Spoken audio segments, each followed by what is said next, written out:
The champagne glass hadn't even finished falling.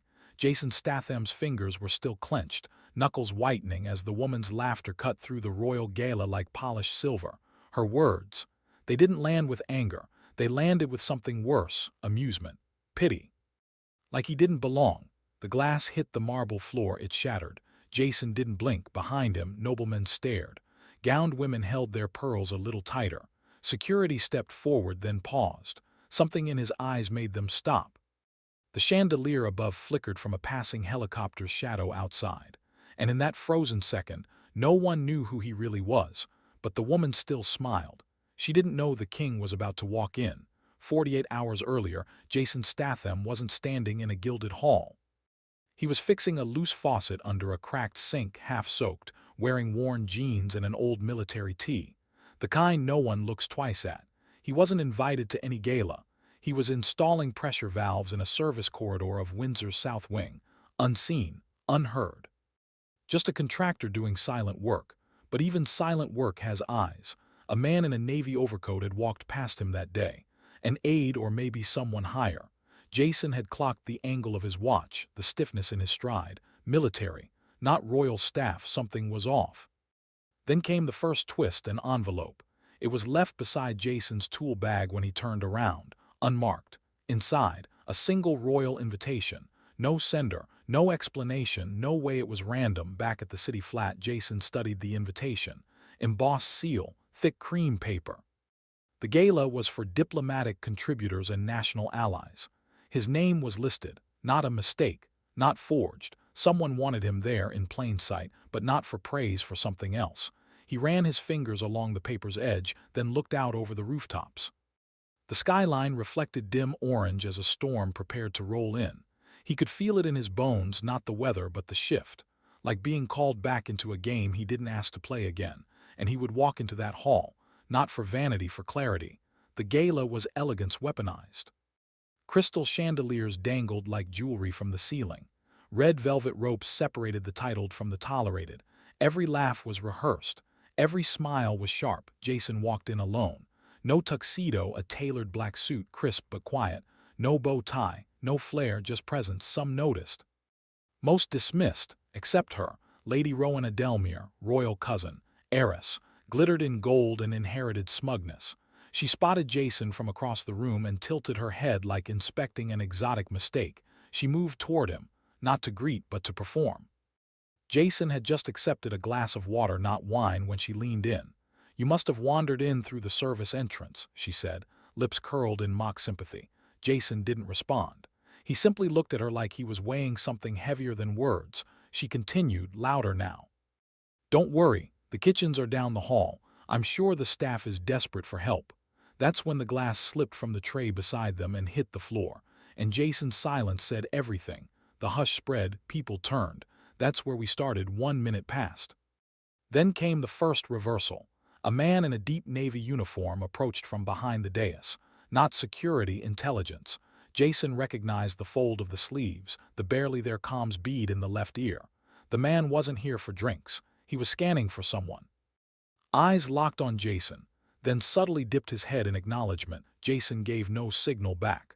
But that head dip meant only one thing. He wasn't just invited.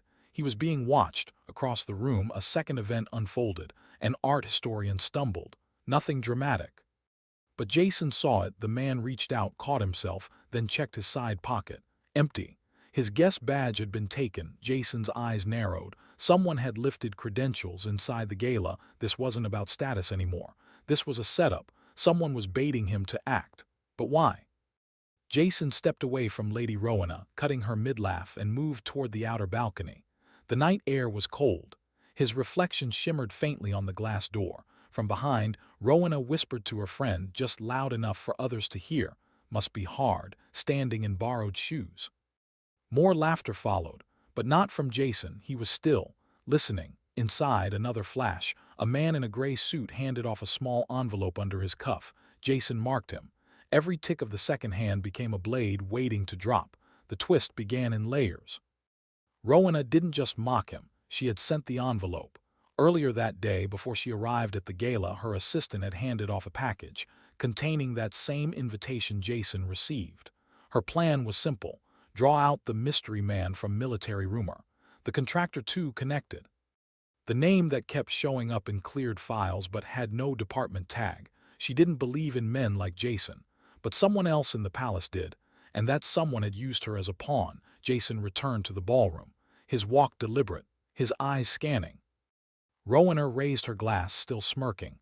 Jason stopped 2 feet from her, but didn't speak, didn't blink. That made her uneasy. Then the doors opened. Every head turned. Gold-trimmed guards stood at attention. And behind them, without grand announcement, entered King Charles, dressed in ceremonial navy, face composed but alert. His eyes found Jason immediately. Rowena froze. The king walked straight toward them and said nothing. Not yet. But Jason could already see it in his face. The real story was just starting. There was no speech, no protocol. King Charles didn't need one. The moment he stepped through the ballroom's grand oak doors and locked eyes with Jason Statham, the tone shifted. The nobles stopped whispering. The string quartet hesitated on a note. Even Lady Rowena, confident just seconds before, lowered her champagne glass, suddenly uncertain. The king walked straight toward Jason. Jason didn't move. When they were face to face, Charles extended a hand, not as royalty to subject, but as a man to another.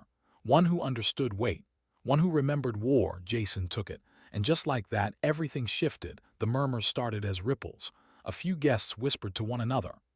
Some tried to act indifferent, but the tension hung heavy. It wasn't just the handshake, it was the look in the king's eyes. Recognition, respect.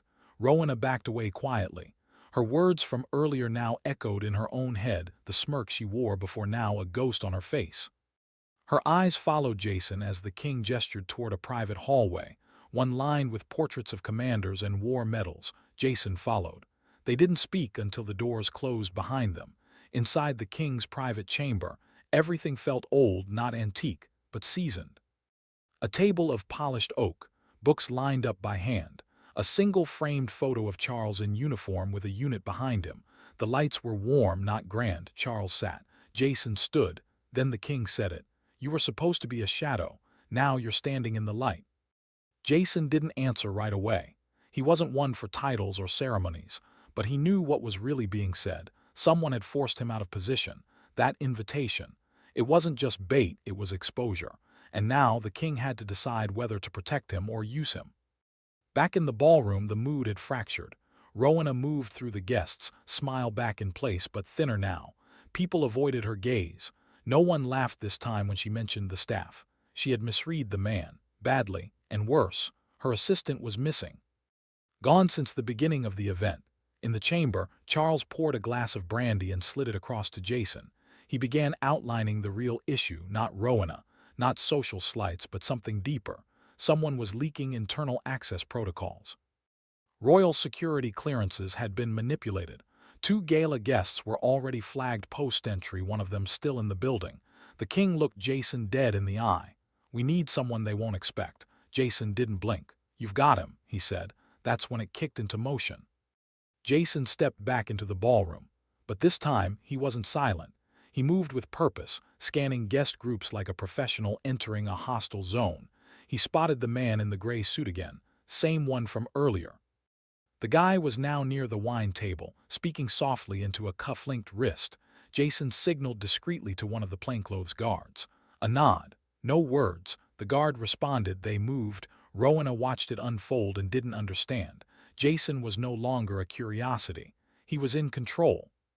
Even her usual allies, nobles who loved her sharp tongue, kept their distance. She tried to reassert herself. "I didn't mean anything by it," she said, approaching Jason near the fireplace. He didn't even turn. She spoke again. "You're just a guest, aren't you?" That's when Jason finally looked at her. "No," he said flatly.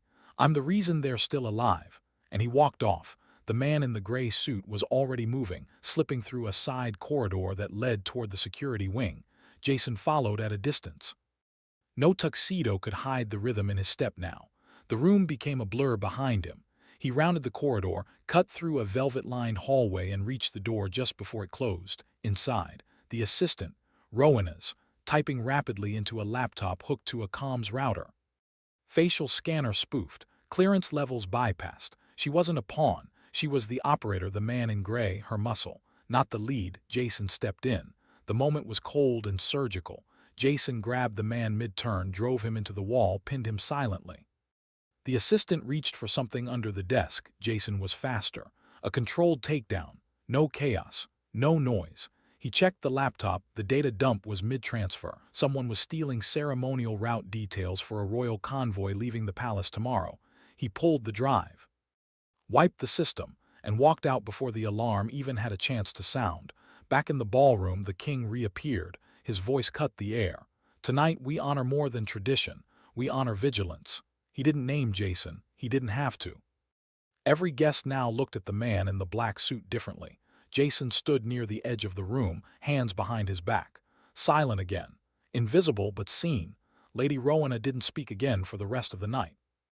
Outside, as the guests filed into waiting limousines, Jason stood near the fountain. The petals from earlier decorations floated in the water under moonlight. The assistant and the man in gray were gone, detained quietly. No headlines would cover it, but Jason wasn't looking for praise. Just a balance restored. He adjusted the cuff of his shirt and turned toward the car waiting near the steps. But before he got in, a voice called out from behind. "You were exactly who we needed." It was the king. Standing alone, Jason gave a nod and vanished into the night. The palace looked different in the morning. Where last night's light had glittered with polished deception, daylight brought out the sharp corners. Security vehicles rolled out the rear gates. A quiet hush draped the estate, like a hangover of dignity clinging to its own illusion. Jason Statham stood alone in the underground maintenance bay, leaning against a steel column, still dressed in yesterday's black suit, no tie, no rush. His coat hung on a nearby hook. His hands were bandaged, not from the gala, from what came after.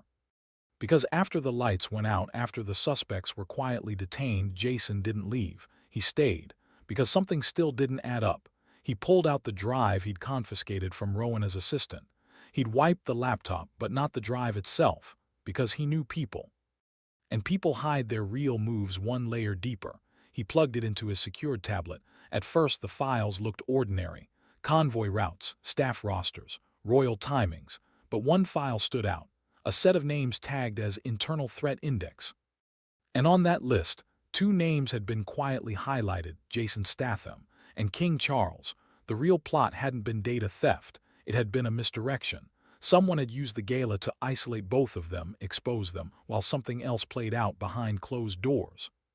And whoever was pulling strings wasn't inside the palace. They were above it. The twist was slow, bitter, and clear. Rowena hadn't just mocked Jason because of arrogance. She had been prompted. Someone fed her the idea, see how he reacts. It was a loyalty test, but not hers. His. Someone had been watching Jason since before the invite. And now that someone knew he still had edge and connections. A knock echoed through the service corridor. Jason turned. It was the king's aide. No uniform now, just plain black clothing, a simple earpiece. He handed Jason a small envelope and said nothing. Jason opened it. Inside was a handwritten note from the king himself. It read, "The snake wasn't in the garden, it was in the roots. Meet me where the wars began." Jason folded it once. No signature. No crest. This wasn't royal protocol. This was personal. By late afternoon, Jason was aboard a private military vehicle headed toward an abandoned estate near Salisbury Plain, a forgotten training ground used decades ago when Charles had served in the forces under a different name. No cameras, no ceremony, just memories and dirt. He arrived at a crumbling manor that looked half swallowed by fog and vines. Inside, the air was thick with dust and silence. A single oil lamp burned in the drawing room, and standing near it, arms behind his back, was King Charles. No guards, no entourage. Jason entered without a word. Charles turned slowly, and for the first time since the gala, he dropped every title. He spoke like a soldier. "There's a division in the crown," he said. Jason listened. "No one in the palace knows, not even Parliament. A splinter group's been quietly dismantling loyal units, replacing them with polished puppets. You were supposed to be a test, but you passed too fast." Jason stepped forward. "They used Rowena." Charles nodded. "She thought she was leading a vetting operation. She had no idea she was being watched too." Jason pulled out the drive and set it on the table. "They tagged you too." The king didn't flinch. "Then we move first." That's when Jason understood. This wasn't about defending reputation. This was about eliminating threats silently, surgically. The only way he knew how. The operation began at sundown. Jason was embedded into the Crown's off-book response unit, Torchlight. A name not spoken in decades. Most believed it disbanded. But a few shadows still moved in its name. Jason's job: cut out the rot, no courts, no headlines. Just clarity. The first target was a royal attaché named Breckenridge, stationed in Brussels, running logistics, but flagged in the same index as Jason and Charles.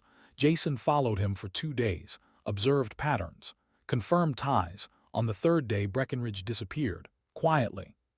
The world never asked. Lady Rowena. She never saw Jason again, but she did receive a package: her assistant's resignation letter, a flash drive, and a photo of her speaking to Jason that night, time-stamped, positioned just before the king arrived. The message was clear: you were used.